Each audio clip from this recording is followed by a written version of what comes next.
All right, so today we are diving deep into ancient Mesopotamian myth. We're going to be talking about Marduk, Marduk. the storm god who took on chaos itself. And we're not talking about just like your average everyday chaos here. No. We're talking primordial chaos. You're right. This isn't your, run-of-the-mill Tuesday kind of chaos. We're talking about Tiamat, Okay. a being of pure creation and destruction. Yeah. Imagine an ocean of just swirling possibilities, as beautiful as it is terrifying. Yeah. You're starting to get the picture. Okay, so you've already used the word terrifying twice. Yeah. Which is definitely setting the mood. Yeah, But you've also got creation in the mix, so it's not all bad, right? exactly.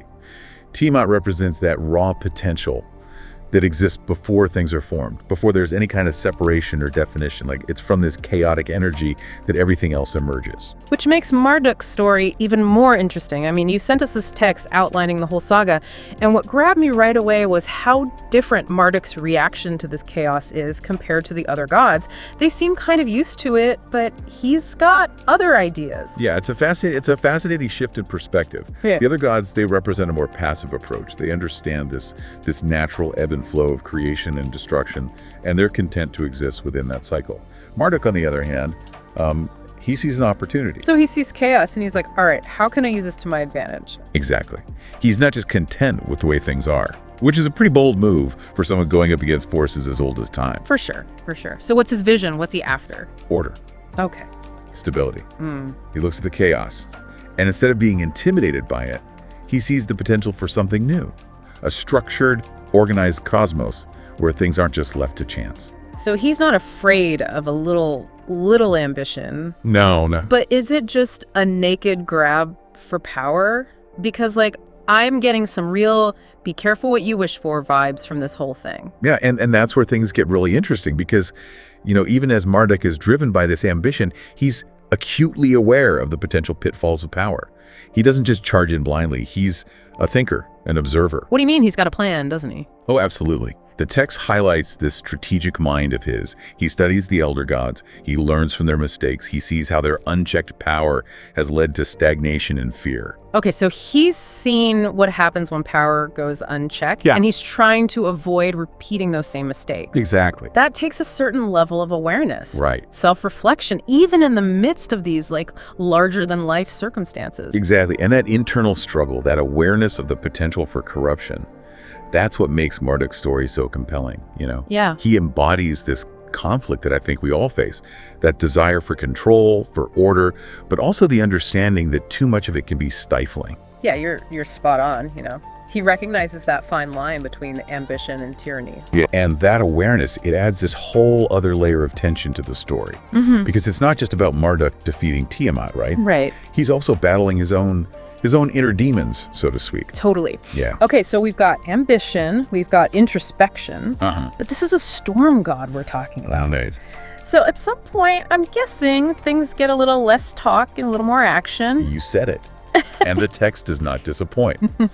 The way Marduk's internal struggle plays out against this epic confrontation with Tiamat, it's pure narrative gold. All right, you've got me hooked. Tell me everything. Okay, so imagine this. Marduk, armed with the power he's been entrusted with, You okay? faces off against Tiamat, this primordial force of nature.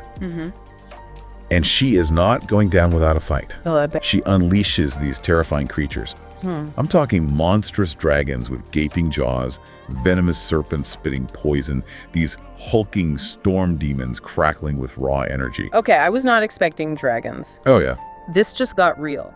How does Marduk even stand a chance against that kind of onslaught? That's where his strategic mind comes into play. Okay, He doesn't try to fight fire with fire. You know what I mean? I see what you're saying. Instead of meeting chaos with chaos, he uses his understanding of the very forces that Tiamat represents. So instead of brute force, he's using strategy, using his knowledge of the elements, which makes sense. Absolutely. Given that he's a storm god, what does that look like? Give me the details. Okay, so the text describes how he uses the winds to ensnare Tiamat's monstrous serpents, trapping them in these swirling vortexes. Whoa. He commands lightning to strike down the storm demons, their own chaotic energy turned against them. Nice. And those dragons, he uses his command of the storms to just whip up these torrential rains, grounding them, washing them away. Okay, that is epic.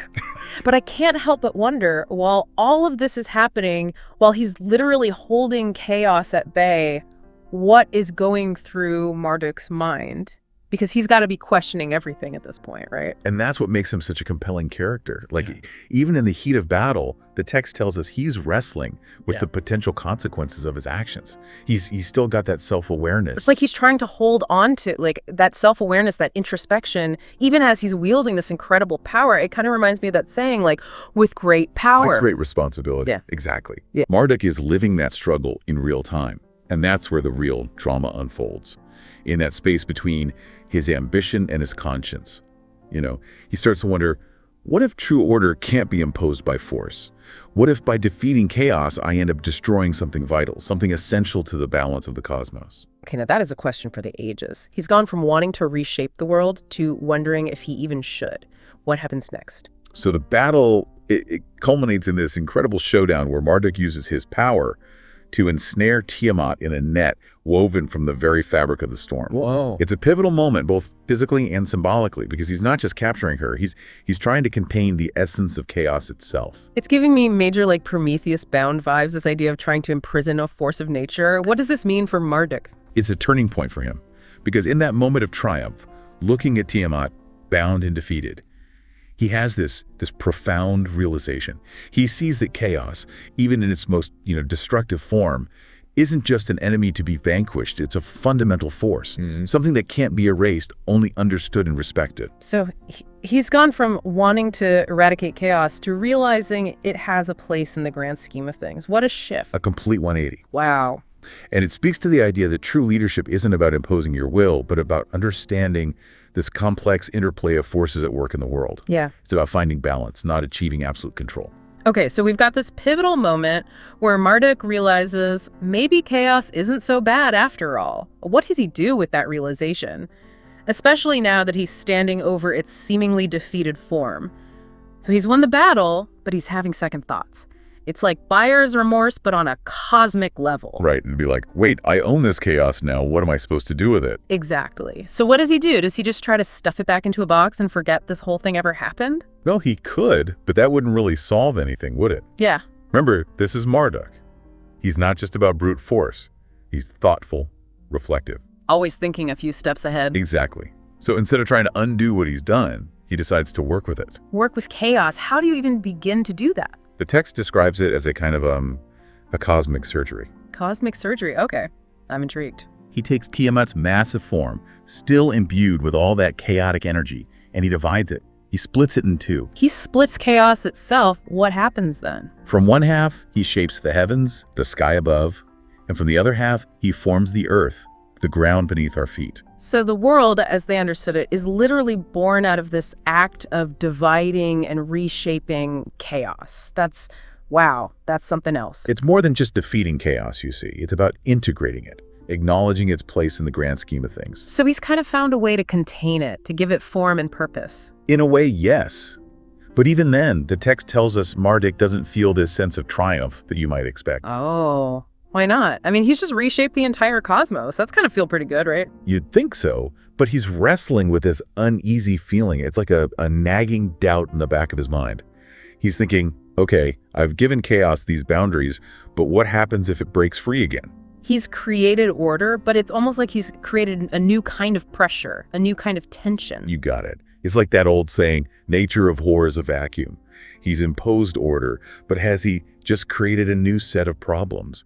And that's a question that I think really resonates with us even today, you know? It's like you clean up your desk, it looks great for a day, and then bam, chaos creeps back in. So what does Marduk do with that feeling, those doubts? He does something really interesting. He gathers the other gods, the ones who are praising him, celebrating his victory, and he says, hold on a minute, we need to talk. So instead of basking in the glory, he's like, guys, I might have made a huge mistake here. Pretty much. But it's not just about admitting a mistake. It's about sharing the burden of that knowledge. He tells them about his doubts, his fears, the things he's learned from this whole experience. He goes from conquering hero to like a cautionary tale. In a way, yeah. He's saying, look, I managed to contain chaos this time, but it was a close call. And even now, it's still out there, woven into the fabric of creation. So what's the lesson there? Don't try this at home, kids. It's a reminder that sometimes the most powerful thing you can do is to acknowledge that you don't have all the answers. That even when we strive to create order, chaos will always be a part of the equation. It's like, yeah, we can try to organize things to create systems and structures, but sometimes we also need to be willing to let go, to embrace the unpredictable. Exactly. It's about finding that balance, Yeah. between control and surrender, between order and chaos.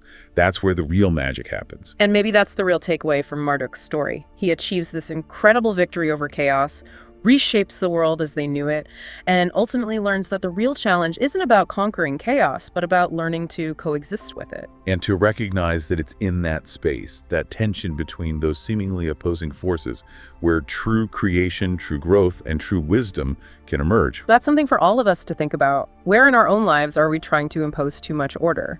Where might a little bit of chaos actually be the spark we need? Excellent question, and one that I think each of us has to answer for ourselves. And on that note, we'll leave you to ponder the delicate dance between order and chaos. Until next time, keep exploring the myths, keep asking the big questions, and keep diving deep.